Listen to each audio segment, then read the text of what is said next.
Hola, hoy me gustaría hablar de algo que me parece muy peligroso, muy dañino para nuestra sociedad.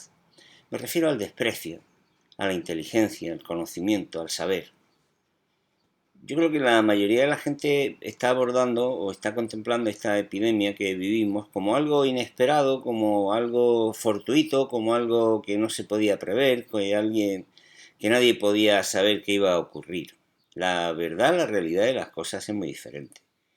La amenaza, el riesgo de una pandemia de este tipo provocada por un coronavirus era algo que se había contemplado en multitud de análisis prospectivos en los últimos años. El, el, el Ministerio de Defensa de Estados Unidos, el Pentágono, un evento que se celebró en octubre del año pasado en Nueva York, llamado Evento 101, era un simulacro de pandemia en todo el mundo. The New York Times informó a principios del año pasado también que el gobierno de Estados Unidos había organizado también otra operación de simulacro de pandemia en Estados Unidos con teletrabajo, confinamiento, en fin, y el propio Ministerio de Defensa en España, a través de algún centro de estudios, había advertido que este tipo de pandemias o de epidemias era un riesgo al que podíamos enfrentarnos y que podía poner en peligro nuestra seguridad nacional. O sea, esto quiere decir que no es tan difícil saber qué puede ocurrir cuando hacemos lo que hacemos y que la consecuencia o las consecuencias de nuestras acciones pues son relativamente bien previsibles. La cuestión entonces está en preguntarse por qué no tenemos en cuenta estos avisos, por qué no tenemos presente lo que nos está advirtiendo la gente que tiene información, que tiene conocimiento, que tiene saber, que tiene experiencia, cuando nos dice, oiga, que va a pasar esto. ¿Por qué no le hacemos caso? Yo creo que esa es otra de las enseñanzas de la pandemia que estamos viviendo.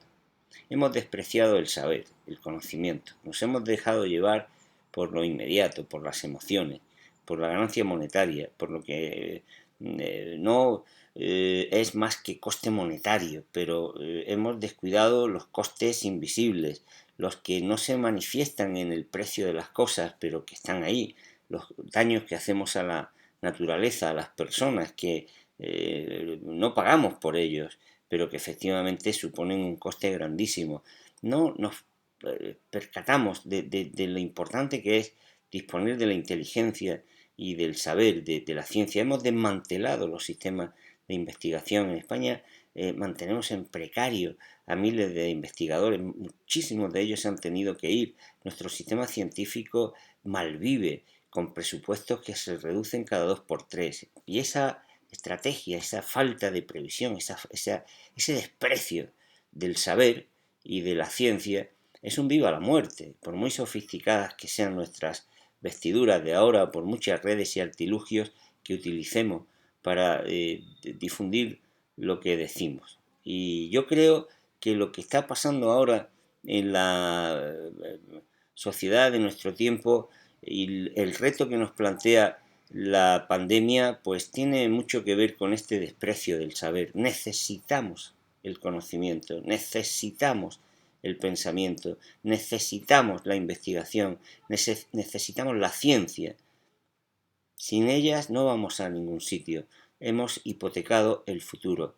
Necesitamos pensar mucho, contar y disponer de quienes realmente dedican su vida al pensamiento, a la creación de ideas, al análisis, al estudio, al descubrimiento, los que son capaces de decirnos cuáles son las consecuencias de nuestros actos. Y necesitamos también pensar de otra manera.